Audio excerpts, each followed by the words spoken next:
अस्सलाम वालेकुम। आज हम इलेक्ट्रोमैग्नेटिक थ्योरी सेकंड का फर्स्ट टॉपिक ओहम्स लॉ को डिस्कस करने वाले हैं। इससे पहले हमने मैट्रिक और एफएससी लेवल में ओहम्स लॉ को डिस्कस किया होगा कि ओहम्स लॉ जहाँ पर हम जस्ट यही रीड करते थे कि वी जो है वो इक्वल है आई आर के और इसको ओहम्स लॉ कहा जाता है।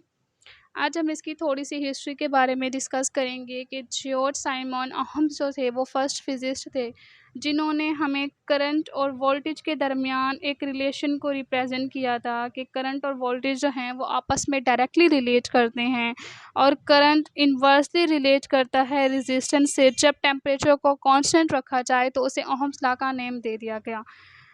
आज हम डेविड जे ग्रिफ्ट की बुक से भी ओहम्स लॉ को डिस्कस करेंगे कि बेसिकली ओहम्स लॉ जो है वो किस तरह वर्क करता है, इसकी क्या प्रॉपर्टीज़ है और ये किन चीज़ों के लिए एप्लीकेबल है और किन चीज़ों के लिए ये एप्लीकेबल नहीं है। ओहम्स लॉ जो है वो बेसिकली स्टेट किया जाता है the strength of current is directly proportional to the potential difference and the inversely proportional to the resistance when the temperature is kept constant is known as Ohm's law.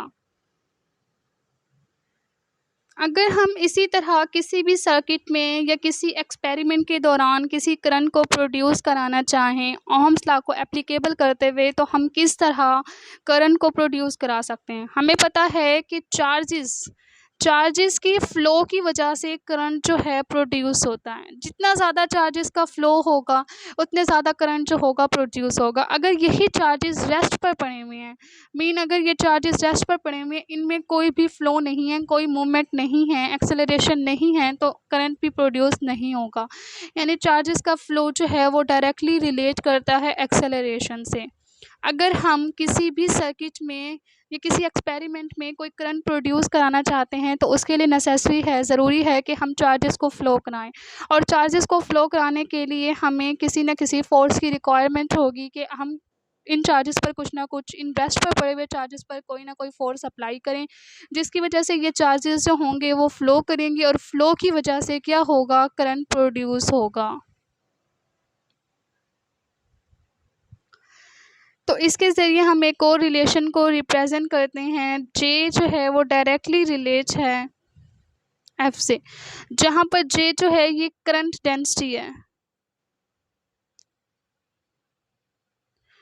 और F जो है वो force per unit charge है। यानी हर charge पर कितनी force जो है अप्लाई की गई है। जितने ज़्यादा हम चार्जेस पर फोर्स अप्लाई करेंगे उतनी ज़्यादा चार्जेस में क्या होगी, उनकी मूवमेंट मैक्सिमम होगी और मूवमेंट के ज़्यादा होने की वजह से क्या होगा, उसकी करंट डेंसिटी जो होगी वो मैक्सिमम होगी। तो हम प्रोपोर्शनैलिटी कांस्टेंट को ख़त्म करके यहाँ पर एक कांस्टेंट यूज़ करते हैं जिसको एम्पेरिकल कांस्टेंट कहा जाता है। ये कंडक्टिविटी ऑफ मटेरियल पर डिपेंड करता है।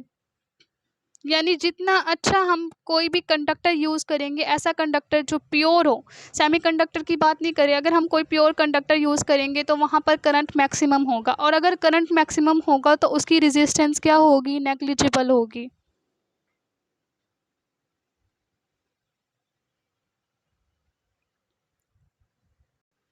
अब हमने यहाँ पर बात की कि करंट डेंसिटी जो है वो डायरेक्टली रिलेट कर रही है फोर्स के, और फोर्स क्या होगी जो हम इन चार्जेस पर अप्लाई करेंगे।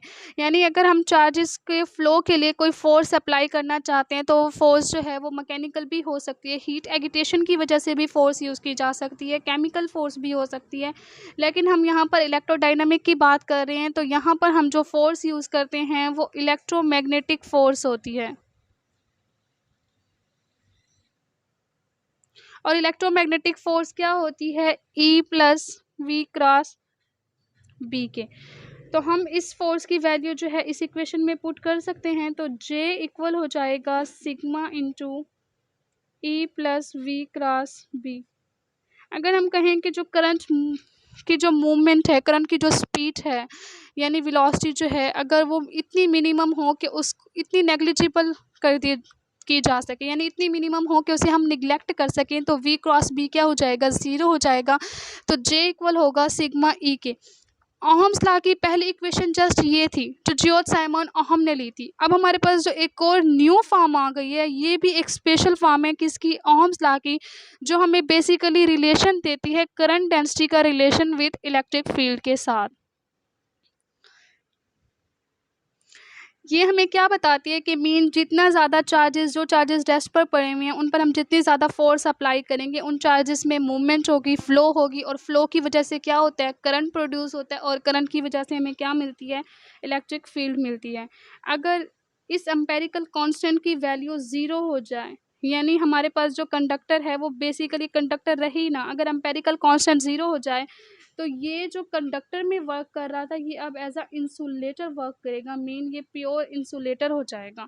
और यहाँ पर इसकी रेजिस्टेंस नेग्लिजिबल की बजाय रेजिस्टेंस जो होगी वो क्या हो जाएगी, मैक्सिमम हो जाएगी।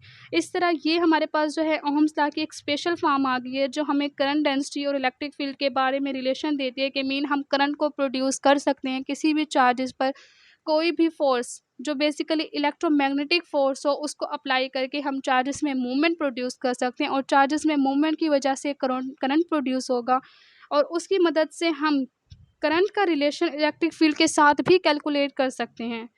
ये भी एक ओहम्स लॉ की ही स्पेशल फॉर्म है। ये बेसिकली फॉर्म हम एफएससी लेवल तक यूज़ करते हैं, और अब बीएस लेवल तक हम ओहम्स लॉ की एक और न्यू फॉर्म को यूज़ करते हैं जो हमें रिलेट करके देती है इलेक्ट्रिक फील्ड और करंट डेंसिटी के बारे में।